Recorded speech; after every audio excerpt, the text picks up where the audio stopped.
제가 이곳 바위샘교회에 처음 왔을 때가 2017년 1월이었습니다. 어느 겨울날 아주 작은 예배당에 상가교회에 처음 들어섰던 때가 기억납니다. 당시 추운 날씨처럼 저는 차가운 마음을 가지고 있었던 한 청년이었습니다. 저의 예전 모습을 조금 나눠보면 비록 직장도 잘 다니고 하루하루 별탈 없이 살아가는 것처럼 보였지만 내면에는 여러 가지 상처와 외로움이 많은 청년이었습니다. 하나님과의 관계, 가족과의 관계가 무너져 누구에게 저의 속마음을 터놓을 곳이 없어 항상 어려움이 있으면 속으로 앓고 고군분투하며 결국 해결되지 않아 삶 속의 문제들을 어떻게 해결해야 할지 모르던 때였습니다.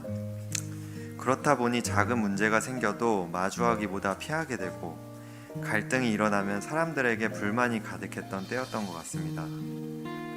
당시 얼마나 제 마음이 어려웠는지 하루는 집에서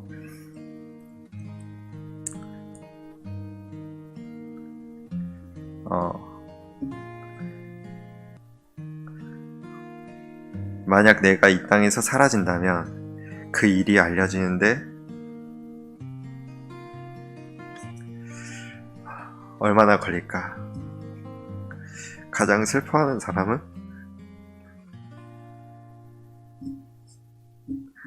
누구일까 생각하는데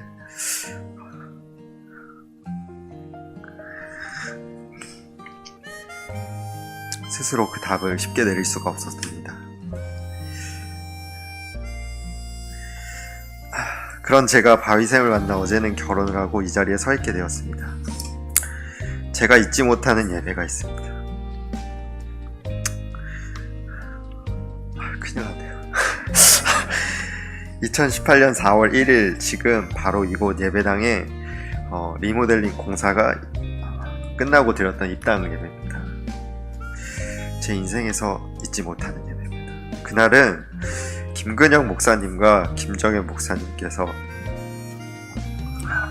오셔서 설교와 특송을 해주셨는데 그 두 분은 저희 교회 그 함준길 목사님이랑 참 오랜 친분이 있어서 이 바위샘 교회가 어떻게 성장했는지 아주 잘 아시는 그런 분이었습니다. 그런 두 분께서 이 지금 예배당을 보시면서 동일하게 하셨던 말씀이 있습니다. 바위샘 교회가 돗자리 깔고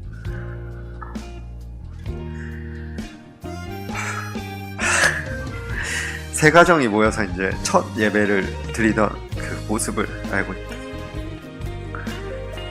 이렇게 변화한 모습을 보니 참 놀랍고 감사하고 하나님한테. 근데 그 이야기를 듣는데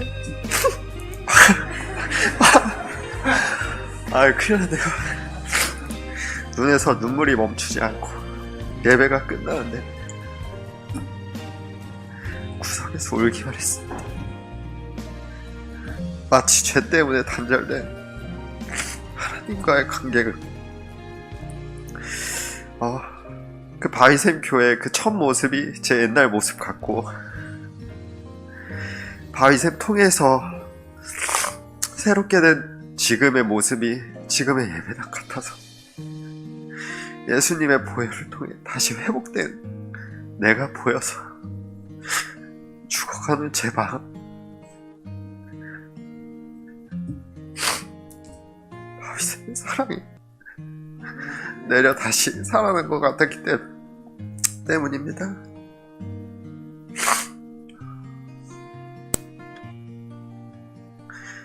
이곳에 처음 와서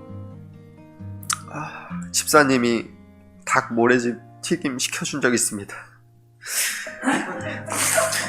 이거 매주 먹는다고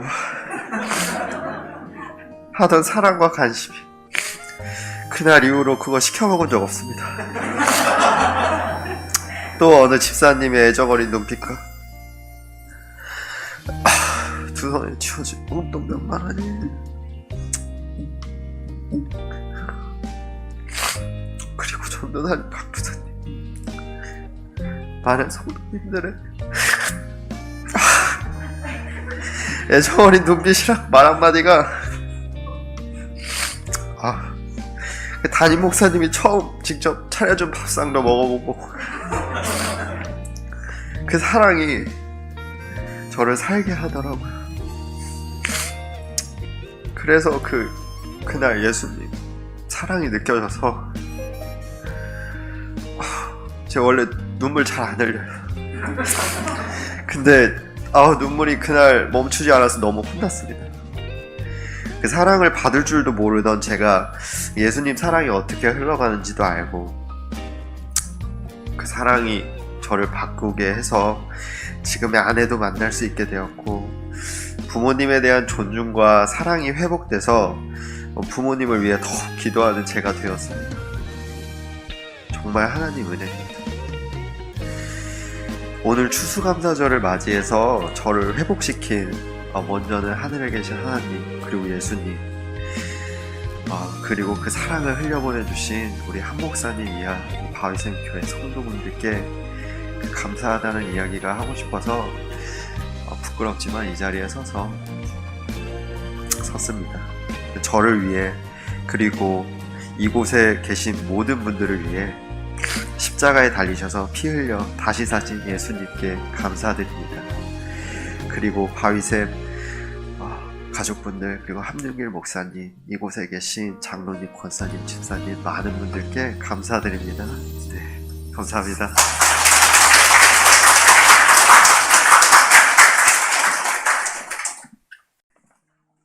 안녕하세요. 강경숙입니다. 오늘 이 자리에 있게 하신 하나님께 감사를 드리고, 제가 좀 내용을 많이 줄였는데 살아온 세월이 있어서 조금 시간은 좀 걸리겠습니다. 양해 부탁드리겠습니다. 저는 초등학교 저학년 때 옆집에 개척교회가 생겨서 교회를 다니기 시작했는데 대학교 들어가면서 수많은 종교 중에 하나일 뿐이라는 생각이 들어 교회를 떠났습니다. 남편과 결혼을 했고 이혼을 생각할 정도로 힘든 일도 겪었지만 하나님을 찾지는 않았습니다. 그러나 늘 마음속에는 하나님이 과연 계실까라는 물음표가 있었고, 어렸을 때 들었던 말씀 중에 성령을 해방하면 그 죄를 용서받지 못한다는 그 말씀이 마음 한켠에 있어서 하나님을 입술로 부정하지 않으려고 노력했습니다.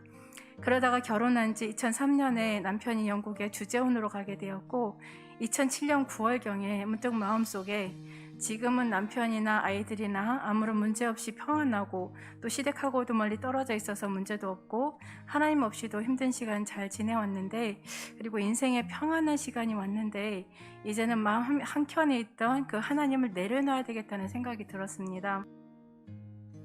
그 즈음에 낮에는 재미있게 잘 지내다가도 자기 전에는 사는 것에 대해 허망한 생각이 들면서 이렇게 평생 살아야 하나 하는 생각이 들었습니다. 며칠 뒤에 아시는 분이 조심스럽게 성경 공부 모임이 있는데 한번 와 보겠냐고 해서 가겠다고 하니까 거절할 줄 알았는데 가겠다고 해서 권유하신 분이 오히려 깜짝 놀라는 것이었습니다. 처음 성경 모임에 참석했을 때 이런 제 얘기를 하는데 그렇게 눈물이 났고 찬양을 들을 때마다 눈물이 나고 하나님이 어떤 분인지 궁금해서 석 달 반 만에 성경 일독을 하게 되었습니다. 하나님은 제 오랜 인생의 질문이었던 하나님이 과연 계실까? 라는 그 질문에 그분이 계심을 알게 해주시는 걸로 저에게 다가오셨습니다. 마음속의 걱정이나 염려가 바로바로 해결되는 게 계속되면서, 그리고 나를 향한 그분의 사랑이 온 하늘과 땅에 가득하게 느껴지면서 하나님 당신은 계시다는 고백을 할 수밖에 없었고, 2007년 12월 성경 일독이 끝난 그 즈음에 교회를 다니게 되었습니다. 당신이 누구시길래 나를 사랑하시냐는 그 질문에 2008년 1월 새벽기도 때 목사님 말씀을 통하여 여호와 이레, 여호와 라파, 여호와 삼마, 여호와 리시이신 그분의 그분 되심을 알려주셨고, 새벽 기도를 하면서 내가 하나님을 떠나 하나님을 많이 슬프게 했다는 마음이 들었습니다. 저는 하나님께서는 늘 제 팔을 붙들고 계시지만 제가 앞으로도 또 언제 하나님을 놔버릴지 두려웠습니다. 또다시 하나님을 떠나게 될까봐 무엇을 기도할까 하다가 하나님을 사랑하면 내가 하나님을 떠나지 않겠구나 하는 생각이 들었고, 하나님께 눈물로 간절히 기도드리기 시작했습니다. 하나님을 사랑하게 해주십시오. 사람들은 첫사랑이라고 하는데 하나님 왜 첫사랑이어야 하는지요? 저는 싫습니다. 너무나 하나님을 사랑하되 어제보다는 오늘이, 오늘보다는 내일이 너무나 하나님을 사랑해서 견딜 수 없을 정도로 사랑하게 해주십시오. 이 기도를 계속 드리는데 하나님께서 저 높은 곳에서 나를 내려다보시는 그런 느낌이 들었습니다. 성경 일독을 하면서 성경 전체에서 가장 두려운 말씀은 그만하면 하나님께서 친히 적으로 여겨서 대적하시겠다는 말씀이었습니다. 그 말씀이 두려워 하나님께 저로 한평생 그만함으로 하나님을 대적하는 자로 두지 마시라는 그 기도를 눈물로 드렸고, 어느 날 하나님께서 부어주시는 그 은혜들이 너무 많아서 나도 모르게 다른 사람들과 비교하면서 마음이 약간 우쭐대는 마음이 들었습니다. 그 교만의 마음을 돌이키려고 하는데 되지가 않아서 침대 옆에서 하나님께 무릎을 꿇었습니다. 하나님, 이 교만한 마음을 제가 원하지 않는데 이 마음을 제 스스로 돌이킬 수가 없습니다. 하나님 도와주십시오라고 기도드리는데 마음이 따뜻해지면서 하나님께서 제 마음을 제 스스로 어떻게 할 수 없다는 그 깨달음을 참 기뻐하신다는 생각이 들었습니다. 가족들과 친정, 시댁 식구들을 위해 기도드리는데 아무도 무엇을 기도해야 하는지 가르쳐주지 않아서 성경 읽으면서 하나님의 큰 복을 받는 그 말씀들을 가지고 기도를 했습니다. 하나님을 경외하게 하시고 온 마음 다해 하나님을 사랑하게 하시고 겸손히 하나님께 순종하게 하옵소서. 믿음의 용장, 기도의 용사, 사랑의 사도, 진리의 사도, 화평의 사도로 세워주시고 평생의 길이 감사와 기쁨으로 걸어가게 하옵소서. 아멘. 저는 30대 후반에 건강이 많이 안 좋아서 위에 궤양이 있었습니다. 식사를 하고 2시간쯤 지나면 뒤허리 쪽으로 아프기 시작하고 그러면 2시간 정도는 아파서 누워서 굴렀었는데 하나님 믿고 난 후 어느 날 밤에 그날도 아프기 시작하는 징조가 느껴지는 것이었습니다. 마음속에서 하나님이라고 불렀는데 그때 그 즉시 그 아프기 시작하는 증세들이 없어지면서 말짱했습니다. 그 순간 하나님을 불렀을 뿐인데도 이 아픔을 치료하시는 분이라면 십자가의 예수님도 살리셨겠구나 하는 십자가의 부활의 사건이 정확히 믿어졌습니다. 성경도 성령님 실제 계심을 알게 되면서 성경이 진리의 말씀이구나를 정확히 믿게 되었습니다. 어느 날 제가 좁은 문 앞에 서 있다는 생각이 들었습니다. 하나님께서 마치 물으시는 것 같았는데 그래 세상에 뭐가 있었느냐라고 물으시는 것 같았습니다. 제가 평생의 소원이 한 달 쉬는 거였는데 하나님께서 영국에서 5년간의 시간을 주시면서 제가 하고 싶은 대로 다 하게 하셨습니다. 제가 느낀 건 제가 옷을 사도 그 옷이 주는 기쁨은 잠시였고 벼룩시장에서 정말 마음에 드는 예쁜 것을 발견한다고 해도 그 즐거움은 잠깐이라는 것을 깨닫게 하셨는데 하나님께 대답을 드렸습니다. 하나님, 세상에 주는 기쁨과 즐거움은 잠깐의 즐거움, 기쁨이었습니다. 하나님께서 주시는 이 평안함은 세상에 없었습니다. 하나님, 제가 좁은 문으로 들어가겠습니다. 저는 37에 하나님을 만났는데 이스라엘 백성처럼 불순종해서 40년 광야길을 돌아 원점에 선다면 그때는 77세 할머니가 되어서 하나님 일을 할 수가 없기 때문에 두려움으로 하나님의 뜻을 분별하고자 했고 그 뜻에 순종하게 해달라고 기도를 정말 열심히 했습니다. 하나님의 뜻인지 확신이 없으면 움직이지 않았고 어떤 때는 하나님께서 오히려 급하셔서 저를 이끄시기도 하였습니다. 한국으로 오는데 복직해야 하는데 부처가 통합이 되면서 어수선한 분위기에서 언니가 형부 동생이 국정원에 있었는데 복직 자리가 없을 수도 있으니까 부탁하라고 도와주겠다고 한다고 했는데 저는 언니한테 괜찮다고 하고 하나님께 기도하면서 맡겨드렸습니다. 정말 좋은 곳으로 하나님 예배해 주셨고 그분은 그분께 전심으로 의뢰하는 자를 결단코 그냥 두지 않으시는 분입니다. 돌이켜보면 제가 하나님을 찾지도 않았는데 만나주신 주권적인 은혜였고 남편과의 관계, 아이들과의 관계도 그때는 깨닫지 못했는데 남편과의 관계는 잔금이 가득한 도자기로 툭 건드리면 바로 깨지기 직전이었고 세상의 가치대로 아이들을 키웠었는데 그대로 갔다면 아이들과의 관계도 파탄이 났을 것이고 제 건강이 정말 나빠서 정말 비참하게 살고 있었을 텐데 하나님께서 그 모든 수렁에서 건지셨습니다. 할렐루야. 나의 하나님께 전심으로 감사드립니다. 2008년 한국에 돌아왔을 때 남편이 교회 가기 시작했지만 하나님 만나기 전에 누나가 부모님 밭을 달라고 한 일이 있었습니다. 우리가 영국에 있을 때 3년 정도 누나가 어머님을 모셨고 그 대가로 달라는 것이었는데 이 일로 집안에 분란이 났습니다. 남편은 누나가 그런 목적을 가지고 어머니를 모신 거냐며 많이 실망을 했습니다. 기도드리는데 그 밭을 주라는 마음을 주셨고, 남편에게 나도 맏며느리로 할 말이 없겠냐고, 하지만 하나님께서 나를 부자로 만드실 거면 그 재산이 없어도 그러실 수 있다고 주자고 했습니다. 그때 친구인 시누이가 있었는데, 오빠는 그럴 사람이 아닌데 제가 재산의 욕심을 내어 막는 걸로 알고 전화해서는 저에게 자기 집 재산에 눈독 들이지 말라고 한바탕 퍼붓고는 제 얘기는 듣지도 않고 끊어버렸습니다. 그 친구에게 있어 저는 정말 좋은 오빠를 남편으로 맞아 편하게 복좋게 사는 친구였던 것이었습니다. 28살에 결혼해서 결혼하자마자 맏며느리라는 이유로 제3의 명절이며 맞게 했고, 아픈 시어머니, 아픈 시누이, 시동생까지 모든 문제가 장남인 남편에게 왔지만 결국은 그걸 감당해야 하는 몫은 며느리인 저였습니다. 어린 저에게는 감당하기 어려운 삶의 무게였습니다. 오랜 시간 동안 그 친구 시누이의 말이 아픔이 되어 마음을 막았는데, 어느 날 하나님께서 1만 달란트 약 24조라고 하더라고요. 빚진 자가 탕감받았는데 자신에게 100데나리온 약 1000만 원을 빚진 자가 탕감하지 못하는 시누이를 용서하지 못하는 그 악한 자가 나라는 두려운 말씀을 주셨습니다. 모든 죄를 용서받은 것이 갚을 수 없는 빚을 탕감받은 것과 같고, 다른 사람이 나를 아프게 한 그 아픔은 그 은혜 비에 비교할 수도 없이 미미한 것인데도 받은 그 은혜를 기억하지 못하고 못하는 그 악함을 지적하셨습니다. 나의 마음을 내리고 시누이를 용서하게 해달라고 간절히 기도드리게 되었습니다.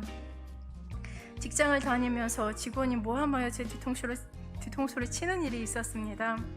그날 저녁에 하나님께 왜 이런 일이 내게 일어났는지 기도하러 갔는데 30분 동안 펑펑 울면서 기도하게 하신 것은 베푸신 은혜에 대한 감사 기도였습니다. 다음날 인도하심 따라 그 직원을 대면하여 이야기하는데 분명히 제 마음은 아닌데 그 직원을 사랑하는 마음이 가득해짐을 느꼈고, 그 사랑의 마음과 말이 그 직원의 냉랭한 마음을 녹이는 것을 보게 하였습니다. 평소에 정말 친하게 잘 지내던 상사와 직원이 기관장의 뜻에 따라 일을 하다 보니 저를 정말 마음 아프게 한 일도 있었습니다. 그날 밤에 거의 잠을 들지 못했는데 하나님께서는 용서하라고 하셨습니다. 그 말씀에 순종하고자 남편에게도 아무에게도 얘기도 안 하고 하나님 앞에 독대하여 새벽과 밤마다 기도로 씨름을 냈습니다. 하나님, 그 사람들을 용서하게 하여 주옵소서. 일주일 기도하자 내 마음이 평안해지면서 승리했다는 마음이 들었습니다. 그리고 큰 입찰건이 있었는데 조달청 쪽에서 하는 일을 공고문에 같이 넣었는데 그게 문제가 된 적이 있었습니다. 하나님께 두려움으로 기도하는데 언니를 통해 전해진 하나님의 뜻은 내가 세상에서 받을 영광은 어디 있느냐는 것이었습니다. 이게 무슨 뜻일까 기도하는데 하나님께서 받으실 영광이라는 건 상급자에게 정직하게 보고하는 그 정직이라는 마음이 들었습니다.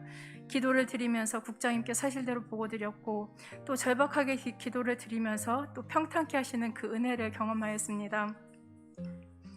아이가 대학 입시를 치르고 수시를 거쳐 정시에서도 계속 떨어졌는데요. 그때 주신 말씀이 야이로 회당장의 딸이 죽었다고 하는데 주님은 믿기만 하여라 하면서 바로 일으키시는 그 장면이었고, 믿기만 하여라는 그 말씀은 내게 주시는 말씀이었습니다.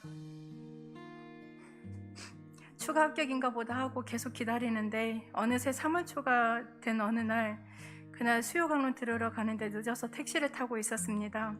택시 안에서 하나님께 하나님 알려주시옵소서, 3월 초가 되었고 아니라면 마음을 내리겠습니다. 어떤 것이 하나님의 뜻인지요? 기도하는데 눈물이 흘러내렸습니다. 하나님은 그때 주시는 마음은 내가 너에게 어떻게 그리 하겠느냐는 것이었습니다. 그런데 아이가 마음을 잡지 못하고 방황하기 시작했습니다. 밤새워서 공부하고 그렇게 공부에 열심을 내던 그 아이가 만나 할 정도로 하나님께 때로는 통곡하면서 하나님의 도우심을 간절히 구했는데,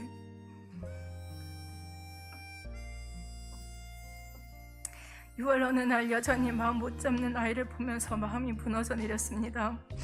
밤에 남편과 같이 동네 교회를 기도하러 갔습니다. 하나님, 제가 스카이 가기를 바란 것도 아니고 그냥 서울에 좀 괜찮은 대학에 가기를 바랬던 것이었는데 제 욕심이 과했던 건지요. 제가 그 마음까지 이제는 내리겠습니다. 이 아이에 대한 모든 바램을 내리겠습니다. 그러나 하나님, 이 아이의 인생을 불쌍히 여겨주시고 붙들어 주시옵소서. 하나님께 맡겨드립니다. 펑펑 울면서 기도를 드렸습니다. 기도하고 남편과 동네 놀이터에 앉아서 대학 안 가도 괜찮지? 라고 물었고, 남편도 괜찮다고 그렇게 마음을 완전히 접었습니다. 그주 주일날 목사님께 이런 얘기를 드렸는데 목사님께서 한동대 얘기를 꺼냈습니다. 그 순간 한동대구나 하는 생각이 들었습니다. 아이가 어렸을 때 한동대 가게 해달라고 열심히 기도드렸는데 지방에 있고 해서 보내기 싫어서 사인을 몇 번 주셨는데 제가 귀를 닫고 있었던 것 같습니다. 한동대는 수능 점수 없이 수시로만 가능했고 아이의 내신은 괜찮은 편이었습니다. 하나님은 아이를 한동대에 합격시켜 주셨고 정말 신실하게 우리를 위로하셨습니다. 저는 제가 아파할 때 위로해 줄 수 없으나 우리 하나님은 진실로 나를 위로해 주셨고 나의 작은 아픔에도 귀를 기울여 주시고 모든 기도를 들으시며 신실하게 응답하시는 그분이 정말로 좋습니다. 간증문을 준비할 때 하나님이 마치 제게 물으시는 듯 했습니다. 너는 무엇으로 사느냐? 이 질문 앞에 다시 겸비함으로 기도드리는데 금요일 아침에 출근하면서 차 안에서 하나님께서 주신 은혜들이 하나하나 기억이 나면서 그 은혜가 너무나 감사했습니다. 그러면서 내가 하나님의 은혜로 사는구나 깨닫게 되었습니다. 여기에 계신 모든 분들이 하나님의 은혜로 사시는 은혜가 있기를 기도드립니다. 감사합니다. 안녕하세요. 청년부 새가족 이미소라고 합니다. 복되고 귀한 추수감사절에 간증의 자리로 초대해 주셔서 감사합니다. 하나님께서 나를 통해 듣고 싶으신 고백이 무엇일까 고민하며 더욱 친밀한 한 주를 보낼 수 있었습니다. 그리고 많은 성도분들 앞에 설 생각을 하니 긴장도 되고 잘 보이고 싶다는 인간적인 마음도 들더라고요. 그럴수록 최대한 정직하게 담아보려 하다 보니 일기 형식이 되었습니다. 존칭이 생략된 점 양해 부탁드립니다. 그럼 시작하겠습니다. 어디든 갈 수 있었다. 엄지 검지를 몇 번만 두드리면 핸드폰과 컴퓨터 화면엔 기분을 환기시켜줄 것만 같은 멋지고 예쁜 곳들이 쏟아졌다. 즐거워 보이는 사람들의 인증샷이 확신을 더했다. 따라갔다. 도착했다. 머물 수는 없었다. 그 어느 곳도 마음 하나 편히 뉘을 곳은 되지 못했다. 자극적이지만 쉼은 없는 느낌. 아쉬움을 안고 돌아오기를 여러 번. 그러다 가장 사적인 내 방에서조차 타인의 기분을 입고 있게 되었다. 어쩐지 눈치가 보였다. 행복하지 않은 게 뒤처지기라도 하는 것처럼. 솔직하기가 어려웠다. 그럴수록 마음은 계속 두리번거렸다. 피곤했다. 보이고 생각하는 것과 느끼는 것의 시차가 점점 벌어졌다. 모자라지 않지만 만족스럽지도 않은 괴리감. 먹고 자고 일하는 사이에서 불행만이 확실했다. 뒤척거리는 감정은 고스란히 말과 행동이 되었다. 아닌 척해도 퉁명스러움이 들켰다. 악몽같이 살고 꿈꾸지 못하는 밤으로 이어졌다. 겨우 모면한 하루 끝에 밀려오는 내일이 두려워졌다. 기대가 사라지는 건 자연스러운 수순이었다. 이게 아닌데 이유는 모르겠지만 문제라는 건 알 수 있었다. 너무 힘이 들었으니까. 간헐적인 감사와 기쁨으로 미세먼지처럼 자욱해진 공허와 무기력을 밀어내기엔 역부족이었다. 사람, 직업, 돈, 내 마음. 나름의 생각과 나름의 노력을 더할수록 덧났다.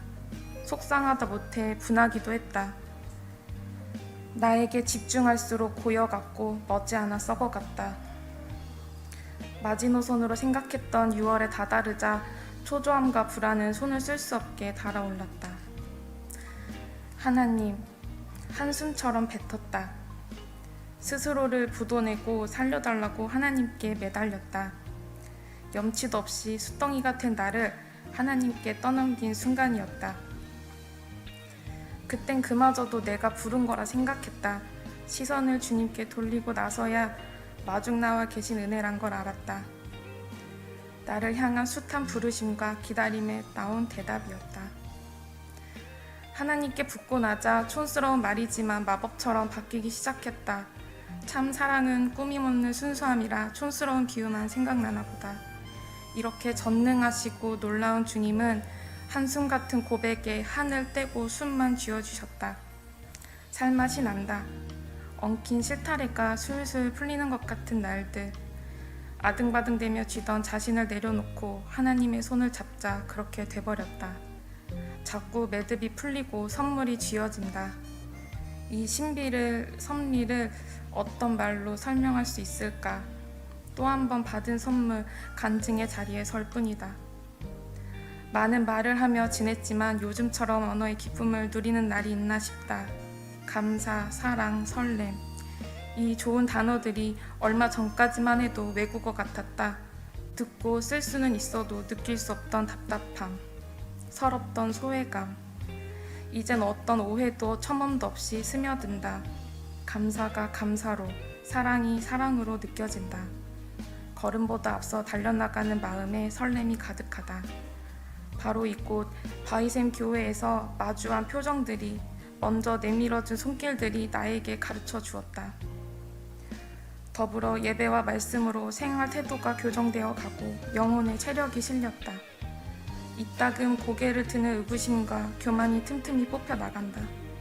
심장이 아닌 가슴이 뛴다. 천진난만한 웃음소리가 굳었던 눈물이 흐른다. 기꺼이 통역사가 되어주신 교육자분들과 성도분들 덕분이다. 나를 사랑하냐고, 왜 나를 사랑하냐고 묻기도 전에 깨닫게 해주셨다. 더 이상 외롭지 않다. 이제 나도 받은 감사를 감사로, 사랑을 사랑으로 표현하려 한다. 나를 사랑하니? 몇 번째에 얼만큼의 마음이니? 라며 하나님이 물으시기 전에 느끼실 수 있도록 오직 주님 당신만이 아실 수 있게 반응하고 싶다. 잠깐의 이벤트로 남지 않고 삶으로 살아가길 소망한다. 감사합니다.